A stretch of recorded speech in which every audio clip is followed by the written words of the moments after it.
Hi guys, நம்ம இன்றைக்கி என்ன பார்க்க போனால் நம்மளோட வைஃபை பாஸ்வேர்டை எப்படி சேஞ்ச் பண்ணுறதுன்னு. முதல்ல கூகுள் போங்க. கூகுள் போய்ட்டு சர்ச்சில் வந்து ஐபி அட்ரஸ் கொடுங்க. இந்த ஐபி அட்ரஸ் வந்து பார்த்திங்கன்னா உங்களோட ப்ராட்பேண்ட் பின்னாடியே இருக்கும். 192.168.1.1 கொடுத்து என்டர் கிளிக் பண்ணுங்கள்.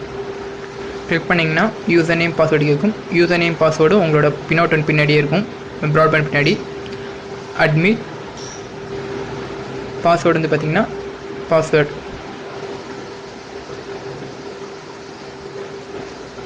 கொடுத்துட்டு லாகின் பண்ணுங்கள். லாகின் பண்ணிங்கன்னா பின்னோட்டோனிங்கிற ஒரு பேஜ் ஓப்பன் ஆகும். அதில் போய்ட்டு இன்டர்ஃபேஸுங்கிறத கிளிக் பண்ணுங்கள். கிளிக் பண்ணிட்டு கீழே வயர்லெஸ்ங்கிற ஒரு ஆப்ஷன் கிளிக் பண்ணுங்கள்.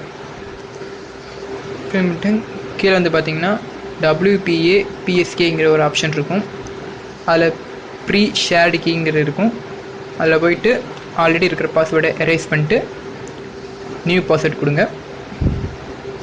கொடுத்துட்டு கீழே வந்தீங்கன்னா ஷேவிங்கிற ஆப்ஷனை கிளிக் பண்ணுங்கள்.